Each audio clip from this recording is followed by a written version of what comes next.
Hello and welcome to the Made for More video series. I'm your host, Jade Stoner, and in this mini series, along with my guests, we're going to be getting into some of the things that are really going to help you to elevate your life from the inside out so that you can create the life your soul is calling you to and not just live the life that you settled for. Today, I am joined by the amazing Karen Berzanski, who is a money mindset coach and pro EFT tapping coach. She helps women release their inner blocks to outer wealth so they can start expecting, earning, and enjoying more. Karen, this is singing to my soul. Money is one of my favorite learning topics because it's so fascinating and it's so important. One of my podcast episodes that I did a couple of years ago was called Money is Important. At the start of it, I said, money is important, and I'm tired of the narrative of people saying, oh, money's not that important, and that's the very reason it's keeping them stuck. So I'm super excited to get into this conversation with you. So welcome. Thank you so much for having me. Super excited and delighted to be here with you, Jade. And I love that you said money is important, because it is. And it's funny when people say to me, money's not that important, or money's not the most important thing. I ask them, well, what is the most important thing? Oh, well, time with family, creative expression, being able to give to charity, going on vacation with my loved ones. And it's like, well, what helps you have more time with your family and go on vacation and, have more spiritual time for yourself and do all of those things? Because if you have more money, you're going to have more time. You're going to have more energy. You're going to have the ability to help more people. You're going to have the ability to put energy into the things that quote unquote matter more than money. So money is an amplifier of the things that we value. And the more money we have, the more we can amplify our values in the world. 100%. And it's like when people say, well, money doesn't buy happiness. Really? Tell me what makes you happy. Well, food, going out, going on holiday. Okay. And how do you pay for all that? It costs money. Okay, so then money does equal happiness, right? Yeah. And anyone who says like, oh, well, money doesn't buy happiness, is like, well, money puts a roof over my head. Money puts food on the table. Money puts clothes on my body. Money gives me a shower to wash my body. Like you said, money allows me to do all of these things. So in terms of, does money buy happiness? Yes, money absolutely buys happiness up to a certain amount. But if we don't acknowledge that, and if we think money doesn't buy happiness and money isn't that important, why would we want more of it? Why would we ever welcome more of it in? Because if we think it's bad, or if it's like, it's something dirty, or if it's something for those billionaires over there who are ruining the planet, we're not going to attract any of it or much of it, because we think the more we have of it, the more likely it is that we're going to turn into someone who doesn't align with what we say that we value, who aligns with actually the opposite of that. So anything that we have a judgment around, we're not going to allow ourselves to become. And if we have a judgment around money, we're going to push it away subconsciously rather than welcoming it in. Yeah, and that's like, most people understand, like there are multiple laws in the universe, but most people understand the law of attraction. Like that's the very basics of law of attraction, right? If you've got an adversity to something, that's not the right word, but I trust you know what I mean. You are pushing it away, and it's about attracting it in and being on the same frequency as it. And that's what all of this work is about. And as I was just listening to you share there, I'm thinking, whilst I agree with all of that, this isn't to shame anybody. And then I want to like zoom back out and look at, how do we end up thinking these ways? Like the thing that came up for me was thinking, when you're talking about like the billionaires and the millionaires, was like TV has a lot to answer for. There's so many TV programs that portray wealthy people as mean. The Simpsons has been on my TV the past couple of evenings because, I don't know, that's the last channel anybody watched. So when I tend to turn it on, The Simpsons is on. So that's what comes to mind. Smithers, he's very, very wealthy and very, very mean. And then you've got Scrooge McDuck. I was just going to say Scrooge McDuck, yes. Always the evil villain is always like the rich, wealthy person. Yeah. And it's usually a white man. So it's like, it's no wonder that we have these associations of like money is evil. Yeah, and it's all on a subconscious level, right? It's right. Always what goes in, because your subconscious is always like out there, like taking in all of everything that's around it, like sounds, smells, tastes, memories. Like it's literally like a like a homing device, like a beacon, a tower, like just taking it all in, and it all sits there. And then you think about the news, like apparently right now, I haven't thought about this in ages. This is very much because of the conversation we're having. But, you know, within the world over at the moment, we're in some kind of cost of living crisis, is what they called it here in the UK. And I did another podcast episode about that stuff. And it was like, look, this is one apparent reality. But actually, if you take a look around you in the day-to-day of stuff, is that really true? Because I've been in a supermarket, so not anywhere, you know, fancy. It's just a standard place that people go shopping. The place is heaving with people, and not just heaving with people, but their trolleys are overflowing. And you can't get a trolley load of food or whatever else for the same price that you could 10 years ago. So for me, it's about countering the narrative that is out there. I will take myself into London, into like Mayfair and Knightsbridge, like the very wealthiest parts of London. And I've seen queues coming out of Chanel. Queues. And it's like, okay, queues in Chanel, but then, you know, apparently nobody has any money. You go into Selfridges, another high-end department store, full of people. There's shopping bags, the tills are ringing. You're like, There was one time I went to Mayfair with my son, and it was right at the beginning of, I think it was around 2021, right at the beginning of everything, when everything had started to open back up. And I was having this conversation with him, and I said to him, just look around you. We walked down one street, one very small street, 2 brand new Aston Martins. There was a Bugatti. Now, I don't know anything about Bugattis other than through my son. And I know they cost over £1 million at least. So I was like, there's at least £1 million literally rolling past me right now. A brand new one, at my ad as well. But there's no money in the world. So it's like all of this stuff goes in, and it's something, and you know, this is where your work comes in as a money mindset coach, of like countering that narrative. And then what are the stories we're telling ourselves when we see that? Is it, so my mum would say when I was growing up, oh, look at that rich snob, or look at that person, you know, just all of those kind of things that are just there and just bubbling up under the surface. Yes. I love that you went out into the world and were looking for specific examples of money being spent, being, you know, energetically exchanged, because money is always being energetically exchanged, whether we're in a recession or we're in a boom period. So it's like, what am I going to put my attention and focus on? And this is why it's so important to take your eyes off the news and mainstream media and things of that nature, because it will seep into your subconscious and plant that belief of there is not enough, we're in a time of trouble, and that will then subconsciously create those circumstances for you in your own life. Whereas if you're going out consciously and looking for examples of people who have money, of ways that money is circulating, of people who are doing well, no matter what the economy is doing, that gets our subconscious and our mind kind of turning in a different direction. And it plants that seed in our RAS, which is our reticular activating system. Are you familiar with the RAS? Yeah. So it's like that part of the brain that will go out looking for reasons why its belief is true. I always use the example of like, when you're about to get a new car and you say, oh, I want a black Prius. And then you go out onto the road and all you see are black Priuses. So you're priming your brain to go out and look for something that you're looking for, that you expect to see. So if you expect to see money circulating and people doing well and people having fun, no matter what the economic, thing of the day is, that's what you're going to see. And if you go out and look for, oh, everybody's struggling, oh, prices are rising, oh, no one can afford housing, that's what you're going to see. And that's, again, going to become part of your subconscious programming. And then you mentioned, the example of your mom. And I had a lot of scarcity thinking to overcome from my upbringing, where it was the same thing, where it was like when we drove through Mendham in New Jersey, it was like, oh, these are the rich people. This is where the rich people live. We don't know what they do. Like, they're so fancy.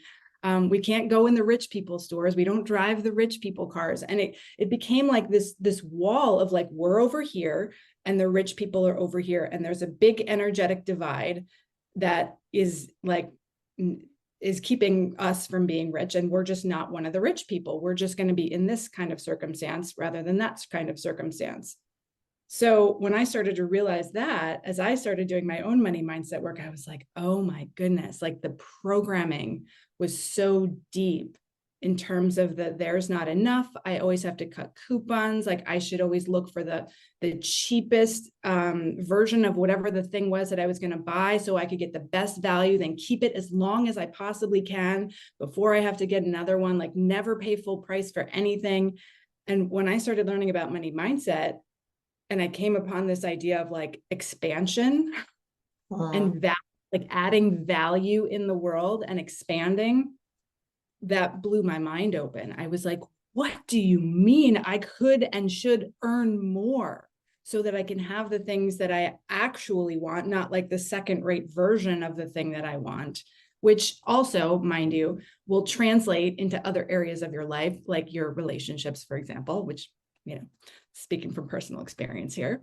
But if you think that if you're raised with only the idea of you can only have a certain version of something that's acceptable for you, then you're not ever going to believe that you could have the full priced thing or the relationship at 100%. You're always going to start to have that belief of it always should be a percentage off, because it's like, when I made that, I found this connection so fascinating when I was looking at my money and my relationships, where it was like, I looked in my closet and like everything is like half off, right? Everything is from the sale rack. Everything is from the discount store. And then it was like, when I looked at my relationships and I was like, oh, wow, I'm settling for like 30% off, right? It's not terrible. It's all right, but it's not the full like magnitude of what I would really like a relationship to be. So starting to shift that was a journey. I was very resistant. And, that's where the tapping came in for me, because I was so energetically resistant to the idea of expansion because it felt so unsafe. I was like, oh, no, no, no. And then so I decided that I was going to start bringing things into my environment that were full price, or that were from stores that I normally wouldn't go in, that were like fancy stores. And I started to upgrade little things in my environment that made me feel like I was worth more. Like, even like, I remember I went into Pier 1 and I got this really cute little cracked glass desk lamp that I still have in my bedroom that wasn't even that expensive, but made me feel like I was a fancy person. Like I was one of the rich people going into the stores that I couldn't previously afford. And look at me now. And now that value is being reflected back to me. And on a subconscious level, again, or a conscious level, perhaps, like that made me feel like I was worth a little bit more.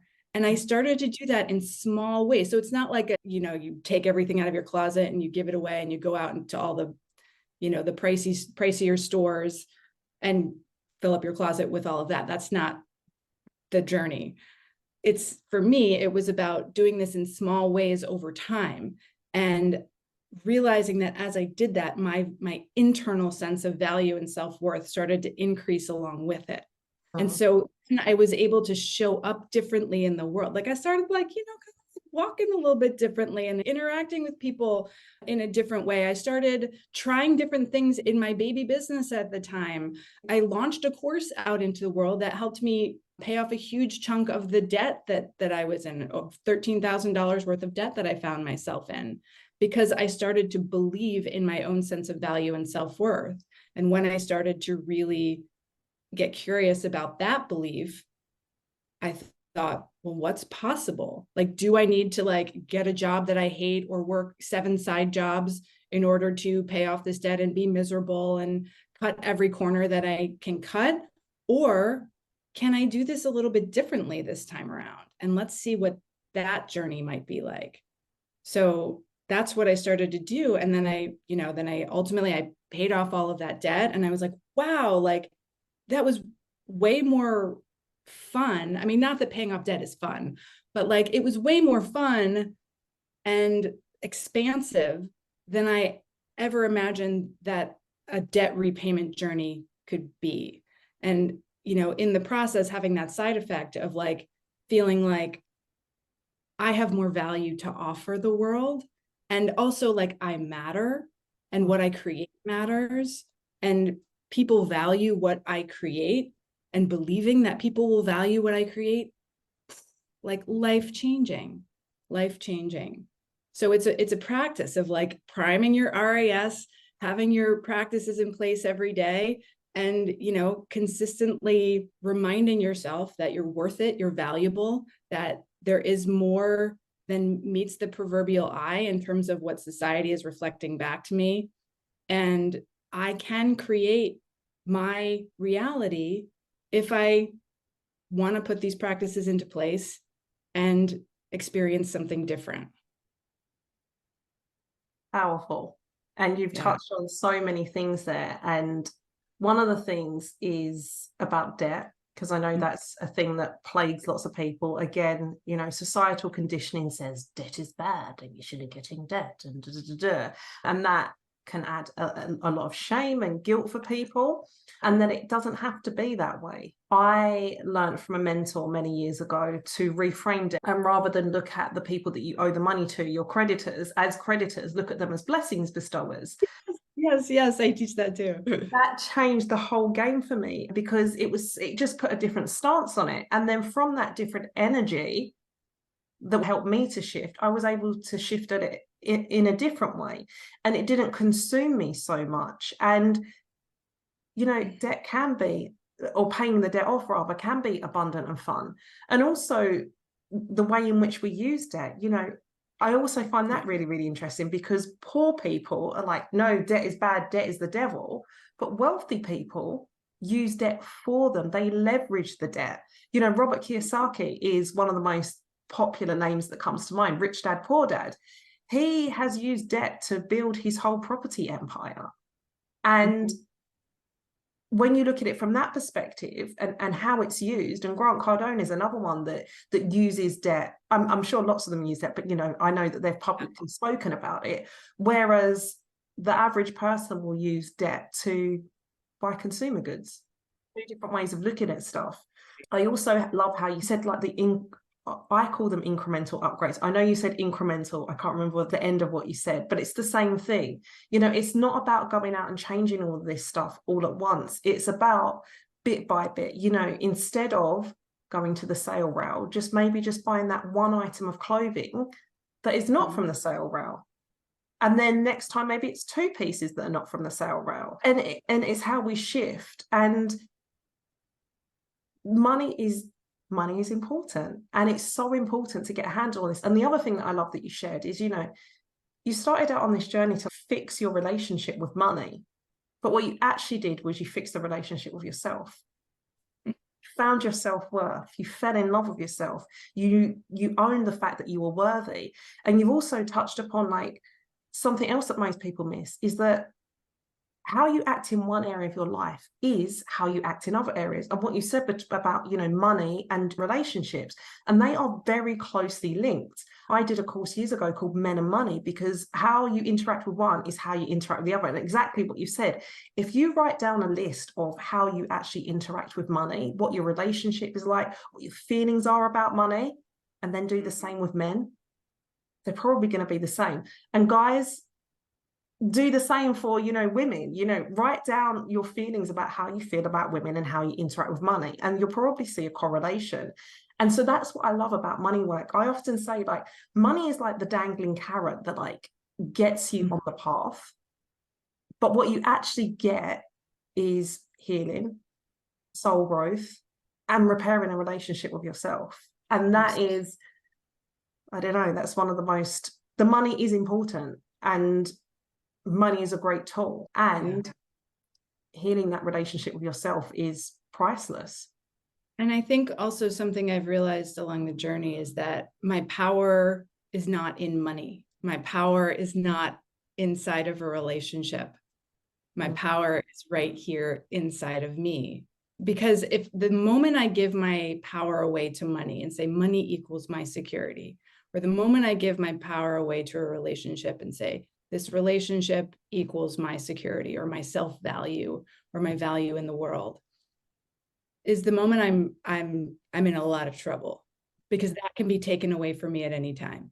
And if that's taken away from me, then there goes my self-worth, there goes my self-value, and there goes my security. Because if I know that all of that is in here and the money goes away and the relationship goes away, then I still have my self-value, my self-worth, and my security. Meaning that even if I lost it all, I know, because I'm so tethered to my innate self-worth and self-value, that I can recreate it. And when I'm teaching, I often use the example of Tina Turner. She lost everything. She didn't sit in a corner and cry and say, I'm done, like that's it for me.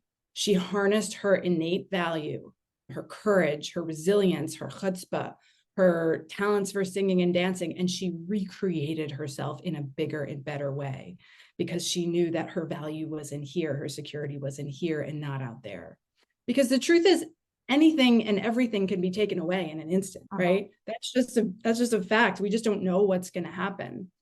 On one hand, it's scary, but on the other hand, it's kind of liberating and freeing, because it's like, well, then I'm not going to give my power away to anything out there, to a bank, to a person, to a number, to a relationship. I'm going to know that whatever happens, I'm safe in here, and I can do what needs to be done in order to keep moving forward in the way that most serves my soul.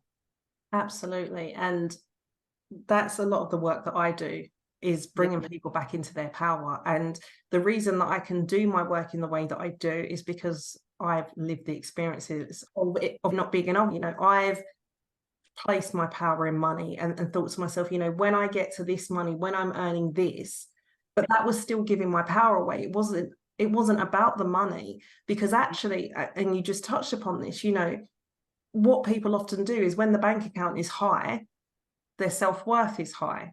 When the bank account is low, their self-worth is low. And actually that keeps you in that up and down pattern with money. The goal is to be okay no matter what. Money's there, great. Money's not there, great. And something that I've cultivated within myself, and this is through doing money mindset work, this is not, you know, it's not how I've always been, is like, there's always money. And it's something that I teach to my son as well. Like, I remember we were out one day and he had a fresh £20 note, I think, from one of his grandparents or something. And we were out and we got home, or we got to the train station near our house, and he was like, I've lost my money. And a part of me, mama me, wanted to be like, oh, baby, I'm so sorry. And the other part of me was like, no, like, hold it down. And I said to him, I said, baby, it's all good. I said, everything happens for a reason. Let's hope the person that found it like really, really needed it. And there's always more money. The most amazing thing. 2 days later, he came home. He said, I found £20 on the bus. I was laughing. And at first, the things that this kid comes out with and that happened to him are just like, so in this moment, I'm like, you're joking. He's like, no. I'm like, who finds £20 on the bus? I mean, I don't use buses personally, if I can help it. But I loved how he lost this money. We didn't attach any meaning to it, you know, just let it go. And then it came back in. And what did you say? There's always more money? Yes, there's always more money. That's so beautiful. Like, when something like that happens, that's such a great practice to put into place. If you lose money, like literally lose it, or if you have an unexpected expense, or, you know, if something happens, you can say to yourself, even as you're like kind of feeling some feelings, there's always more money. I'm infinitely abundant. There's always more money. I say that when I'm tipping too, because I try to leave, you know, at least 20% or sometimes a couple bucks more.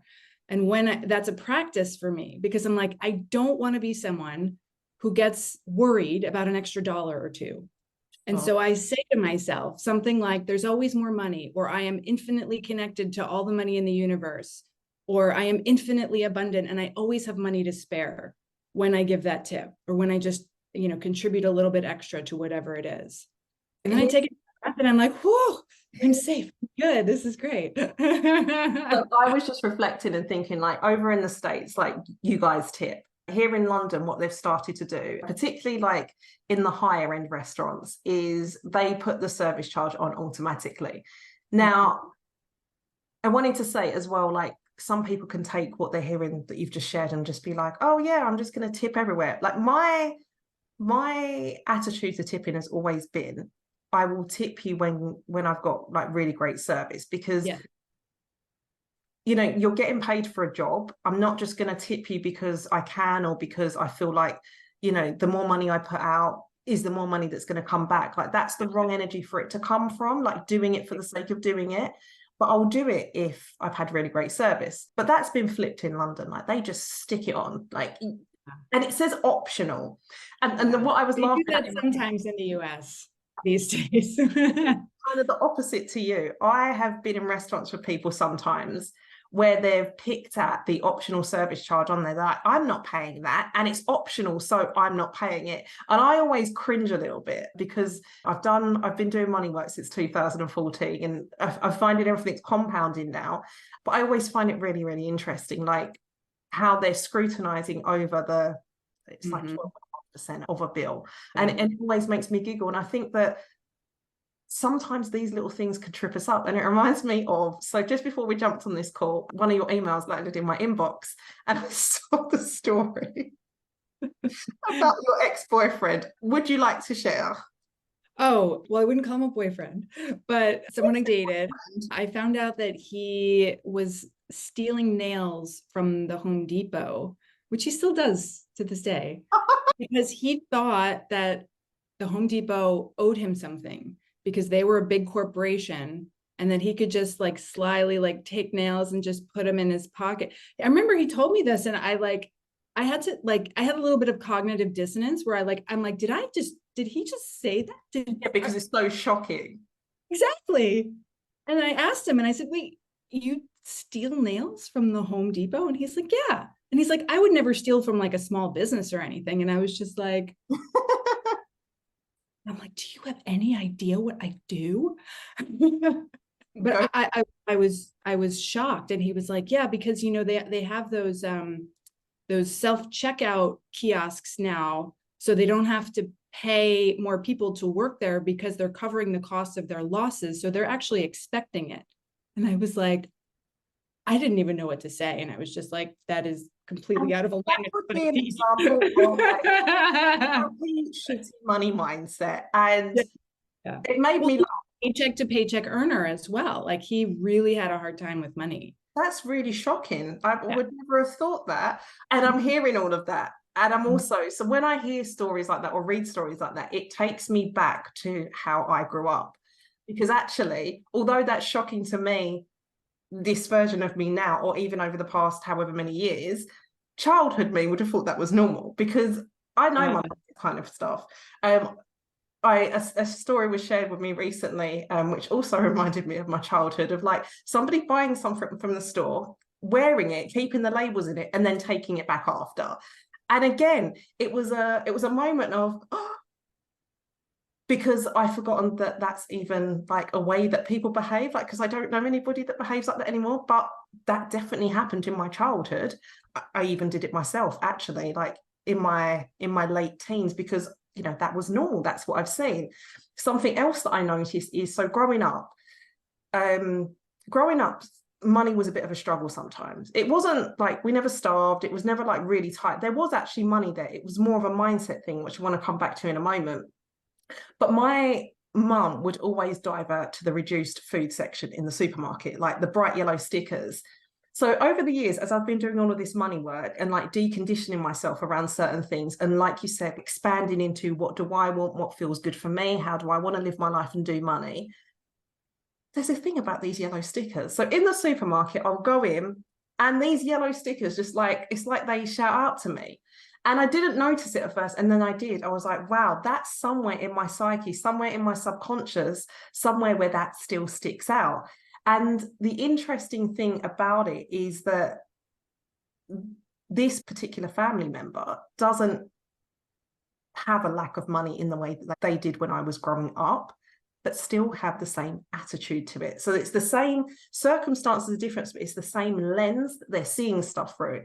I don't have a relationship with this person anymore, but when I did, and I would hear stuff coming out, it's just like, this doesn't correlate to the fear and the sense of control that they're still holding on to, because they're afraid that if they bought the full price thing or the organic meat or whatever it is, you know, that's somehow it feels out of control for them. And there's still a level of fear of like, I'm not going to have enough. I didn't have enough back then. I have more than enough now, probably as like, it's like the flip side of the coin, like the boomerang of like, I'm not going to be that. So I'm going to do the total opposite of that, have lots of money, but still have these old habits in place, because that's going to make me feel like my fortune is safe now and I can safeguard it somehow and I can control it. And it's still that really tight, contracted, not expansive, and really not fun energy around money, because money wants to flow. Money is like the breath. Money is like, I always say it's like the in-breath and the out-breath. If we're just breathing in, if we're just earning, we're going to have problems at some point, right? Because we have to exhale. Our body is biologically designed to exhale and then inhale and in equal measure. So when you translate that to your finances, it's like money wants to flow. Like, I have to be very careful of hoarding my money too. Like I have very much a saver personality for that same reason, because there's that lizard part of my brain that starts to get afraid. If I spend too much money, I'm not going to be safe. And there's not enough that's going to come back in. So it's that reminder of like, I need to be in that flow. I need to push as much out as I'm bringing in, or in pretty equal measure, so that I can stay in that energetic flow. So it's not surprising to me that someone would come from a childhood or a circumstance where they didn't have a lot, then make a lot of money, but still have those old behaviors in place to kind of guard against losing the money that they've made. Yeah, and I see a couple of things in there. It's like part of it is just a habit. And what I see through my work when I'm working with clients is that often it's not the big things that make the difference, it's the small things. And those small things are sometimes just our habits. We sit there doing the affirmations of like, there's always more money, there's always more money. And then in the next breath, you go out and you scrutinize the price of something, or you don't buy something because you judge someone for buying something. Yeah, that you all of think, that kind of like, stuff. And then it's the beliefs and the alignments, or the words and the actions are out of alignment. And it's about doing that work. I'm also thinking, and I also want to get into, so with the person that I was just sharing about, like thinking about their upbringing. So parents born in 1911, lived through 2 world wars, like all of this kind of stuff is the programming. So, and what I wanted to get into is like, we talk about mindset, like how is our mindset programmed? Like, were we born like this? I mean, one could argue yes, but first I just want to say, just so this is clear, I still buy things on sale. I don't want to make it seem like we're saying like, never buy things on sale. And if you buy things on sale or things with a yellow sticker, like you've got a bad money mindset. That's not it at all. Mm-hmm. It's just the principle of it and the practices over time that you're putting into place, but certainly not a bad thing to get a deal. And I also think it's the energy behind it as well. Like the way I do things now is like, am I coming from a place of lack and scarcity and need, or am I coming from a place of desire? My attitude to something that's reduced is, if I was going to buy it anyway, and yeah, there's a reduced sticker on it, winning. What I often see people do is just buying the thing because it's cheap, because it's like there's this part of their brain that's activated that's like, ooh, deal. And I used to do the exact same thing. And now I have to ask myself, okay, if this wasn't discounted, on sale, reduced, whatever, would I buy it? And if the answer is no, I don't buy it. Another attitude I have is, just because someone's selling doesn't mean I need to buy. I'm very much in tune with myself, or I do my best to be in tune. Perfect doesn't exist. I'm human, but it's about like what feels good.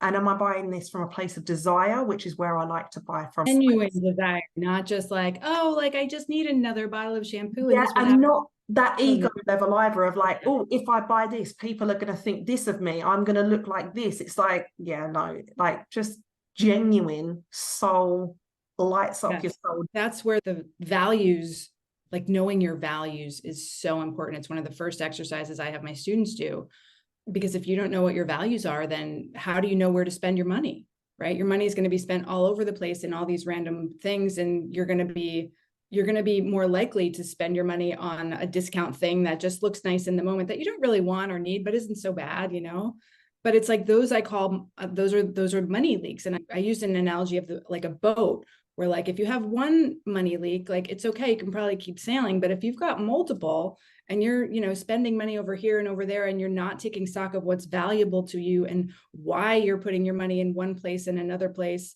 then your boat is going to start to sink.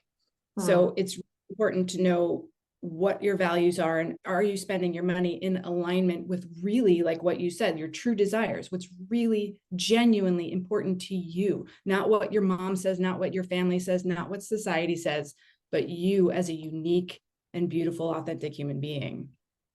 And just before we carry on, something that's just come through me is, you know, does all of this only apply to people who don't have a lot of money? Oh no, this applies to everybody. Yeah, no, it doesn't matter. Millionaires, Like, I mean, billionaires. listen, I've met 6 and 7 figure earners who are living paycheck to paycheck, or who have like a really hard time when it comes to being in relationship with their money. Like, those stories can show up no matter how much money you're making. It's wild. I remember when I worked with my first 7-figure earner, and I, kind of had this like, oh gosh, I'm working with a 7-figure earner. I'm not a 7-figure earner yet. Who am I to coach this person? And I thought, what you're going through with patterns and habits around money when you're first starting your business and you don't have a whole lot of cash versus what you're going through when you're a 7-figure earner could be exactly the same. Like, who am I to make this amount of money? Can I put this thing out into the world? Why am I working so hard? Where am I making things harder for myself? Where am I not honoring what I really want, or what I really want to do or teach or create? Where am I continuing to do things in a way where they're just bringing in money? I know it's going to come in, but that's not really what's fulfilling me and bringing me joy. What are they going to think? Who am I to have even more money than I have now? It's the same thing. It doesn't matter where we are on the journey. It's always the same issues. That's something that's been really fascinating to me as I've worked with people across the board in that way. Yeah, I've just thought of the quote that says it's not about how much you earn, it's about how much you keep. And you could be earning 100 grand a year and have money habits and ways of being around money that don't support you. Just because you then go on to earn 500,000 or 1 million, those habits don't change. You're still the same person. So this is where the work that you do comes into play, is about changing those habits, changing what's on the inside. Because a lot of people think the changes come with the outside, like when I earn more money, but it's not. It's the inside, it's the patterns, and that's what we have to change, so that when you do earn more money, you keep more of it as well, because you've got better.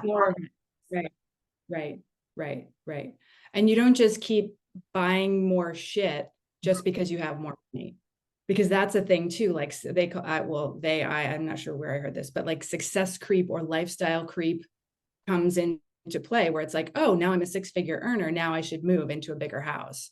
Now I should buy a different car. Now I should, shop in all these stores, and I don't keep track of my finances because I have so much money, or whatever the thing is that you were doing before you came into that amount of money. This is why lottery winners, most of them lose their money, because they have this idea of like, oh, now I'm a rich person.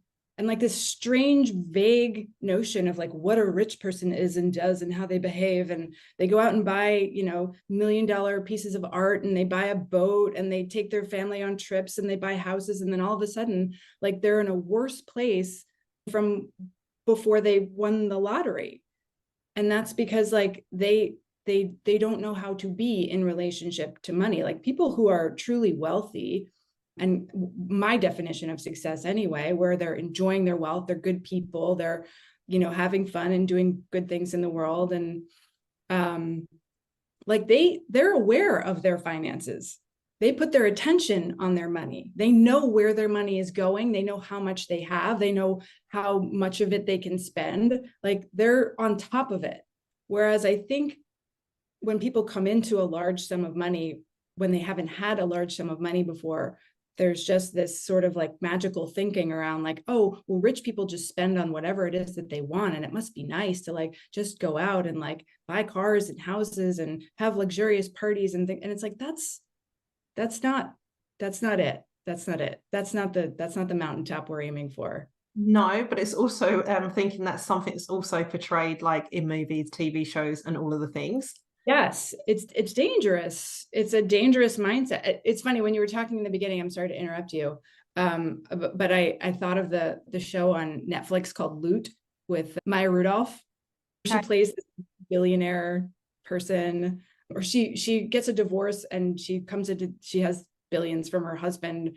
And she's sort of like this sort of like, I don't really know what to do with my money. And she's like, kind of like, one of those rich people. And then she's got a team of people around who are at a quote unquote normal, right, level of income. They have jobs and things, and they're working people. And they're the ones with the good head on their shoulders and who are kind of like helping her navigate the world and helping her to distribute her money in good ways and helping her to be a more grounded person, because she's like so up here and they're just like, okay, let's figure this out together.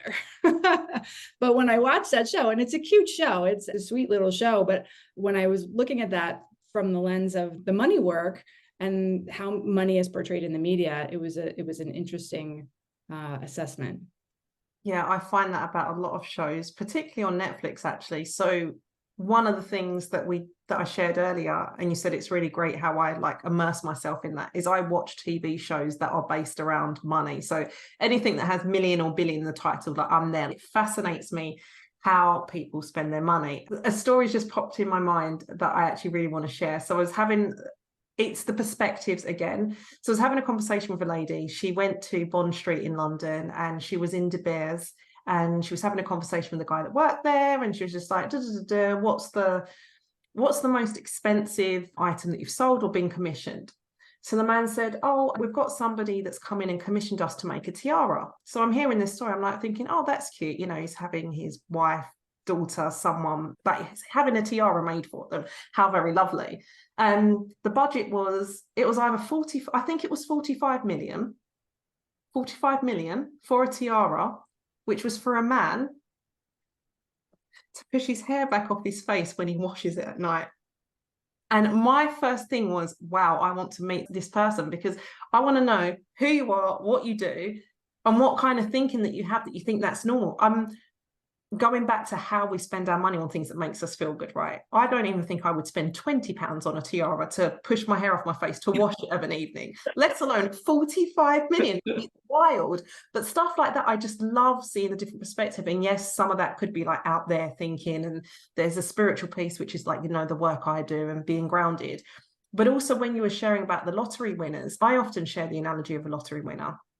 And my thing is, and you've already touched on this, it's about their level of self-worth as well. They don't feel they're worthy of having that amount of money. So then subconsciously, unconsciously, they go and rid themselves of all the money. It's, oh, well, wealthy people go and spend £100 million on a random painting that they don't even really like. So that's what they do. And then they end up, with not a lot. And Hollywood celebrities as well, when they get too much fame, fortune. Yeah, I've done lots of work that as well. It's the same thing, right? And again, this comes back to how you behave in one area of your life, or how your insecurities show up in one area of your life will show up across them all. And this is why it's important to do the healing work. It's important to reconcile the stories and the beliefs that you have that could hinder you from elevating and creating the life that you want. Because often I know that a lot of people set out on this journey, like they'll watch something like, let's go back to the law of attraction, they'll watch The Secret and they're like, yes, let's go do these things. I'm going to be wealthy. I'm going to have this amazing relationship. I'm going to have the best life. And it's just all going to come to me. And it's like, yeah, no, that stuff like pulls you on the path. And I was that person as well, but it pulls you on the path. But the real work is to heal, it's to grow, it's to grow yourself to become the person that can withstand having the amazing money, the amazing career, the amazing relationship, the amazing lifestyle, all of the things, and not be feeling like, oh, this isn't for me, I'm not good enough, and all the things, and getting rid of it.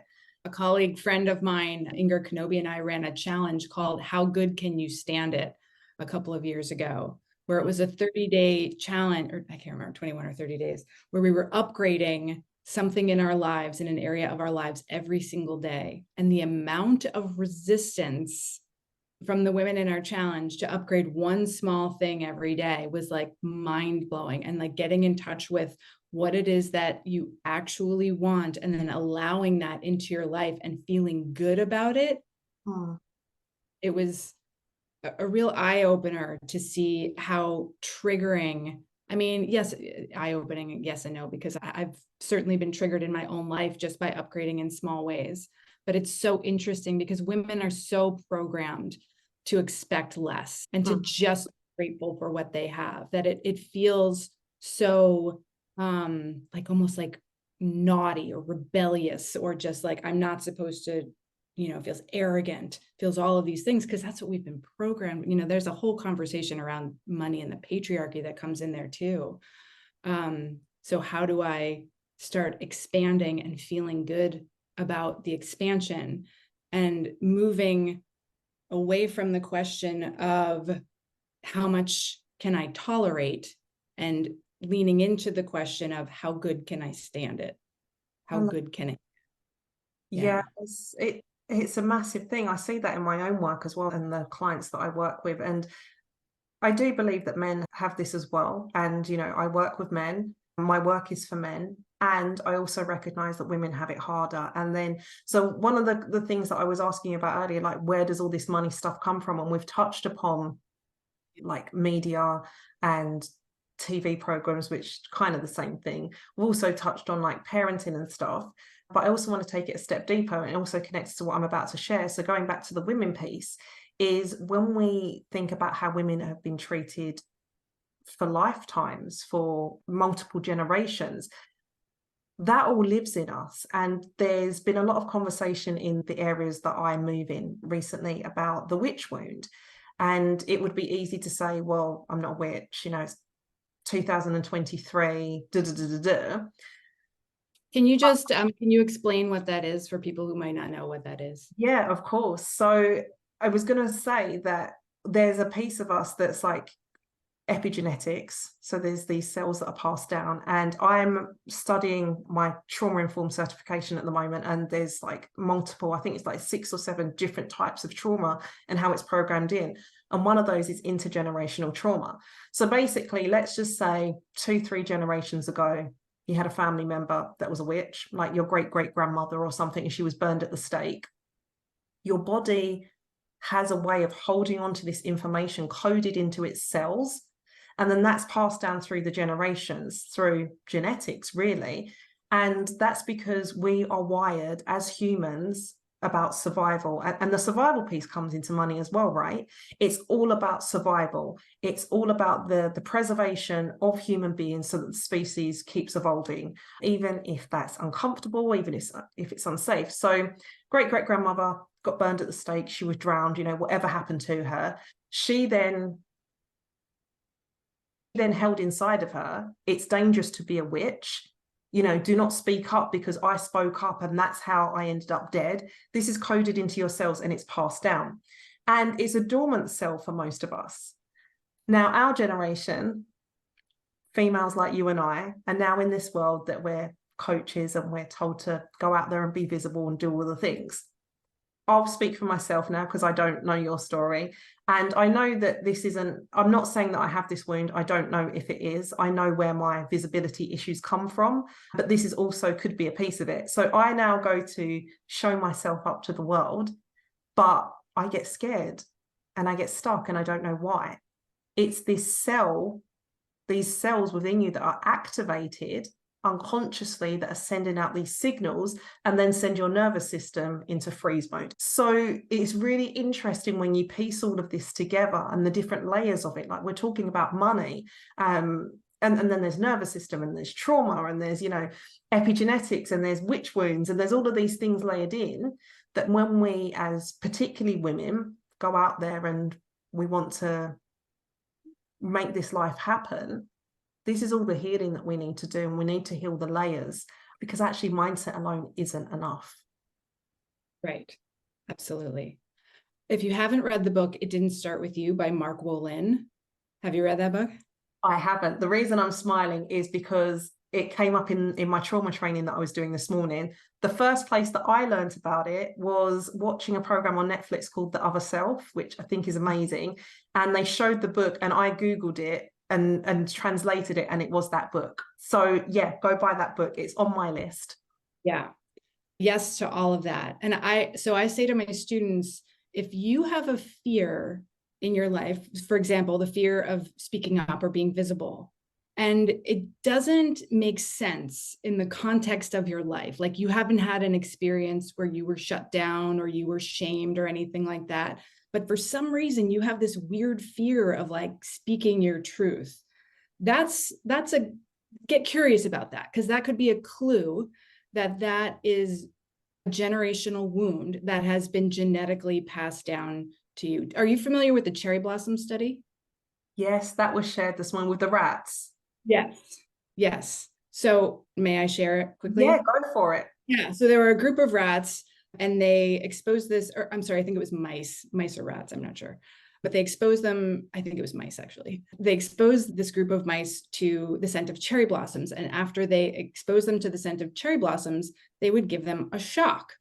So eventually, these mice had a Pavlovian response to the scent of cherry blossoms, so that when they smelled the cherry blossom scent, their amygdala would turn on, their fight or flight center. They would go into the fear response without ever being shocked.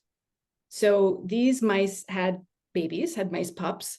And when they exposed the scent of cherry blossoms to the mice pups, who had never actually been shocked, the same fear response happened in the mice pups. So that fear was literally genetically passed down to those mice pups. So there was no actual real life experience for them to be afraid. And yet the scent of cherry blossoms scared them. This went, I think they did it for 3 or 4 generations with mice, but in other species, I've read anything from like 3 generations up to like 14. So it might vary. But if you think about that, like you said, in terms of your own life, like what are the fears of my mother, my parents, my grandparents? What did they go through? Were they World War II? Did they go through World War II? Did they move through the Great Depression? What kind of beliefs did they pick up with regard to speaking up, to standing out, to being visible, to having enough money, to their relationship with money? Did they always need to hide it? Did they have trouble earning it? What are those specific circumstances and beliefs that they may have picked up in their life that could very well have been genetically passed down to you? So when you think about women speaking up, like, I mean, and women having their own lives and their own autonomy in the world, like in the United States, like we still needed a male co-signature to get a bank account up until like the 1970s. And So it's wild because that's in our lifetimes. It's not like that's in our lifetimes, right? That's not like my great grandma, like that's my mom. So when you think about that, like it feels like on a grander scale, we've come a long way, but like it has not been a very long time. And we are still to this day up against so much misogynistic and patriarchal, stuff as women, financially and otherwise, that it's no wonder that we feel afraid speaking up in the world. We look at women sometimes who are speaking up. Like I always think of AOC, Alexandria Ocasio-Cortez, and how much vitriol she faces because of what she's saying. She's been called a bitch by other senators. She's like, it's just ridiculous, the name calling. And we see that and we think, look what, again, this is subconscious, but our subconscious says, look what happens to a woman who speaks her truth. Look what happens to a woman who uses her voice. Now she's afraid to leave her house because she might get shot, because she's actually physically afraid. And she's said this in public. She's said, like, sometimes I'm afraid to leave my house without my partner because I don't know who might be, around and wanting to hurt me in some way. And so it's like, oh, okay, I see that. Like, maybe I don't want to hit broadcast today, and tell people about my spiritual beliefs. Like, I don't know about that. So it's a combination of all of these things, of like the media and like the present day misogyny. And, I'm always so mindful of like, I don't want to like throw all men under the bus or anything, but like, it really is a fact that we do live in a very patriarchal and misogynistic culture. And that is something that would influence how we show up in the world, what we say, how much we make, how much we feel comfortable receiving, and all of that. So when we look at all of these factors, like, it's no wonder we're afraid, Yeah. Also, like, as I'm listening to that, I'm thinking about somebody else who might be listening to this, and none of that, everything that we've just said is not an excuse for you to say, well, I can't go out into the world because of all of these things. And it's also not for you to give your power away. it's about learning to bring your power back into yourself. It's about learning to feel safe in your body. It's about healing these things. You know, these things come up, this information comes to you for you to lean in and do the work so that you can elevate, so that you can receive more money, so that you can feel comfortable having more power out in the world. You know, yes, it's not easy, but hey, we're not victims. We like to play the victim sometimes, but we're not. This is really all about coming back into your power. And the more that you own who you are, as Karen shared earlier, you know, that's when the money starts flowing. This is, they say that you're in there's three major areas in life that you find are an issue for you. And that's either money, health, or relationships, like love relationships. And you can be in more than one of them. I have, possibly am in more than one, but no, seriously. And all of this is just, it's the thing that gets you on the journey to heal. You know, the more you heal as an individual, the more you elevate, the more we elevate collectively. Like the work that we do for ourselves is not just for us, it's for the people that are watching you, whether that's your children or whether you have your own audience. You know, this is the work. And it's so important now more than ever. And I laughed when you said like about hiding your spirituality, because it's like that was me for years. I've only just started, it's only in 2023, like calling myself a spiritual life coach, because the word, even I was a little bit like, but I recognized that it was the name that people might be searching for or might most resonate with. You know, my title, my job title, my business title isn't about me. It's about the people that I'm here to serve and bring them in. But yeah, it's just layers as well. You know, it's all there and it's a journey. I think that's something to take in, because I do think, and I know that that's something that holds a lot of people up, because they believe that when they get to said place, then everything's going to be okay. And that's not quite the way it works. Yeah, you just hit a new set of beliefs and stories that you have to move through at every level. Doesn't matter. And so that stuff's always going to come up. And that's why the tools are so important, because like I said earlier, like the tools work no matter where you are on your particular path. So for me, like one of the tools is being in community with other women who are stepping into their light and their power and their abundance and their authenticity and all of that. Because if I know that I can't do it alone, that's one hard truth that I have recognized along the way, because I really wanted to just do this all by myself when I was younger. And I realized that no, that's stinking thinking.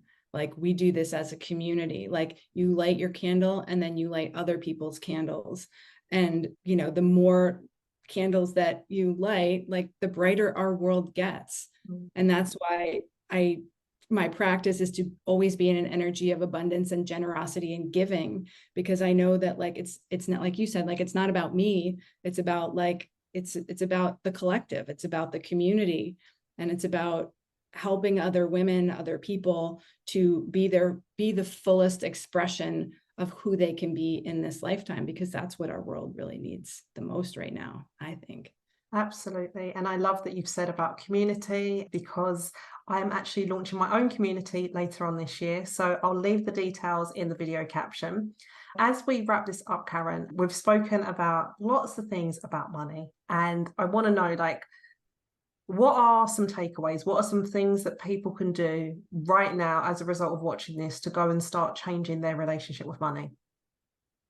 I think from where we started, let's see, I think you can just look around your environment and ask yourself if what you see represents your painful past or your hopeful future. What the environment within which we live is so important to our own energy. And if all we see is our painful past reflected back to us, that's going to have an impact on how we are being in the world. So start looking for those places of like, are there a whole bunch of books that represent a time in my life where I was healing from something that I'm no longer healing from? Or like, do I look in my closet and do I see a whole bunch of clothes that are black and brown that I don't like? No offense to black and brown, but like, do I see no color and nothing that really truly sparks joy, and it just looks like a big mess and everything was on sale? Like, can I start to shift some things in that area?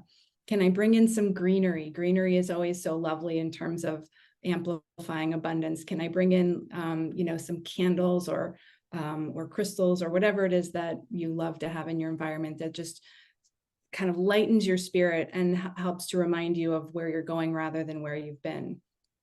And then I would say, focus on expansion. One of the things that I did early on, and I have this as an exercise for students in my course, is to literally write down 10 things that make you valuable. So I would leave that as an exercise. Write down, because there are an infinite number of things that make you valuable. And if you can't think of 10, then we've got some work to do, because the amount of money and abundance that you generate in your life is going to be directly related to how valuable you feel yourself to be. So everything from like, I'm a good friend, to I got great dance moves, to I can rock an Excel sheet like a boss, everything counts. I'm a great dog mom. I'm a great mom. I'm a great driver. Whatever it is, write it down. I make a great cup of coffee.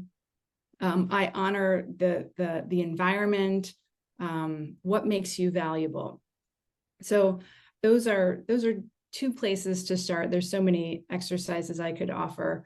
And let me offer this too, since we didn't talk too much about tapping, but one of the exercises that I like to do and to offer my students when they're in a state of just feeling a little bit out of sorts is to just tap on the karate chop point of your hand, which is like the fleshy part of the outside of your hand, doesn't matter which side or both sides, and just tap on that point for 20 to 30 seconds while you're breathing. And what it's going to do is it's going to send a calming signal to the amygdala in your brain, the fight or flight center, to turn off what I call freaked out brain and to turn on what I call peace brain, and what Harvard cardiologist Herbert Benson calls the relaxation response. So all that does is helps you to ground and center in the present moment, kind of helps turn off all of that like frantic energy that you might be feeling, and just makes you feel a little bit more peaceful in the moment. So when we're dealing with our finances, that's always a nice place to interact with money from. Yeah, most definitely. So I recently learned the technique havening, which is like just rubbing your body really to signal safety. And I think that's so important. The more I learn about nervous system around money, we have mentioned it briefly, but we didn't get into that. We'll do that in another video, because that's been a game changer. And it is just that signaling safety. So I was aware that we didn't get into tapping. So very quickly, I know tapping to be a modality that helps. It helps in a number of ways. I use it to calm down, to raise vibration, and to do all the things. But how do you bring the tapping in with the money work? Yeah, so we can tap on any subject that we talked about today. So anything that brings up a little bit of like, which I'm sure most people have probably felt a little bit throughout this video at one point or another, because money stuff tends to do that, tends to kind of like kick up all the proverbial dust around that issue. But yeah, so we can tap directly on the stress and fear that we feel around money. We can tap directly on a specific belief of like, it's not safe to be visible. So I have tapping sessions inside of my course, but when I teach people to tap, the hardest thing for people to do is to find the language when they're tapping. So do you want me to get into what tapping is? I know we're at the end of our time here. We are. What I've just thought is, if you're up for it, let's round this video, and then let's make a quick tapping video, and then we can link it. But you can do a round of tapping, a round or two or three of tapping, whatever we do. But tapping's great. It's a tool that I've used. Yeah. It calms down the central nervous system. It turns off the fight or flight response in the brain.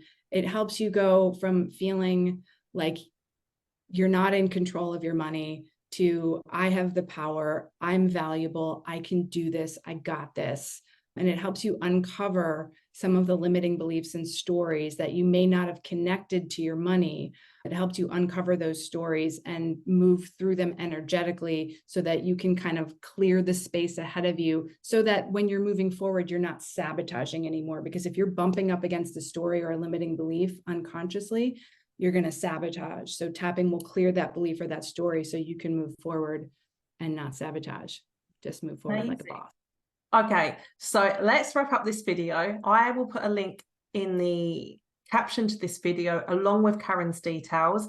Karen didn't mention it herself, but I will mention it for her. Karen has a great free training video that I watched in preparation for this, and there's also a tapping video that goes along with that. And if you want to work with Karen or find out anything else about her, then all of that will be in the caption to this video. So I'll wrap up this one and just remind you again that you are made for more. Stop settling for less, people. Stop settling for less when it comes to money, when it comes to love, any area of your life. You know, what's been placed inside of you is there for a reason.